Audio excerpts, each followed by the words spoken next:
ဒီကြောက်လေးတစ်ခုရဲ့လှုပ်ချက်အပြောင်းလဲလေးနဲ့ဈေးကွက်ကိုမျှဝေပေးသွားမှာပဲဖြစ်ပါတယ်စိတ်ဝင်စားရင်တော့ဗီဒီယိုလေးကိုအဆုံးထိလိုက်ကြည့်လိုက်ပါ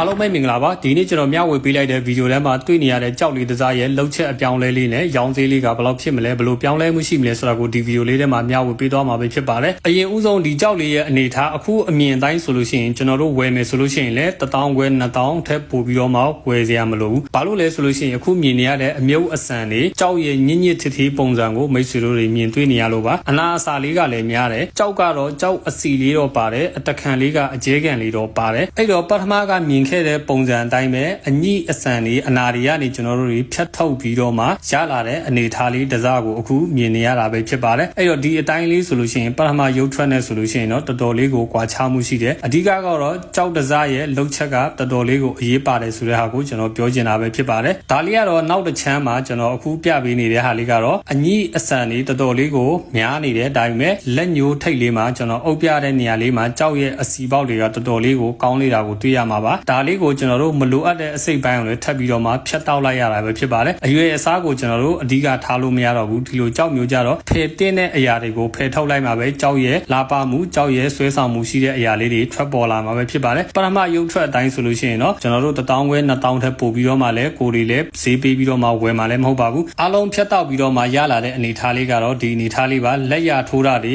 ဖြတ်တာတွေတောက်တာတွေကတော့အချိန်ရမ်းကြတဲ့ပုံမှာကျွန်တော်ဒီထဲမှာမထည့်တော့ပါဘူးအဲ့တော့ဒါလေးကတော့ကျွန်တော်အားလုံးပြုပြင်ပြီးတော့လက်ရတွေပါအယောင်တွေပါတယ်အားလုံးပြီးစီးသွားတဲ့အနေထားမှာမြင်နေရတဲ့ပုံစံလေးပဲဖြစ်ပါတယ်အဲ့တော့ဒီအရွယ်လေးကတော့နည်းနည်းလေးတေးတယ်ကြောက်အစီလေးနည်းနည်းလေးပါတဲ့ပုံမှာကြောက်ရဲ့ရုပ်ထွက်လေးကတော့တော်တော်လေးကိုလှပါတယ်ဒီနှစ်ခုလေးကိုကျွန်တော်တို့ကအရွယ်စားလေးလေးတေးတဲ့ပုံမှာကြောက်ဝိုင်းထဲမှာပွဲတိုက်လိုက်တော့တသိန်းထွက်ပါတယ်တသိန်းထွက်တာနဲ့ဒီကြောက်လေးကိုကျွန်တော်တို့တသိန်းနဲ့ပဲမင်္ဂလာယူလိုက်ပါတယ်အင်ခံပွဲခါနဲ့နှုတ်လိုက်မယ်ဆိုလို့ရှိရင်တော့9000ပဲကျွန်တော်တို့ရပါတယ်ဗီဒီယိုလေးကိုအဆုံးထိကြည့်ပေးတဲ့အတွက်အားလုံးကိုအထူးပဲကျေးဇူးတင်ပါတယ်နောက်နေ့ဗီဒီယိုတွေမှာပြန်လဲဆုံတွေ့ကြမယ်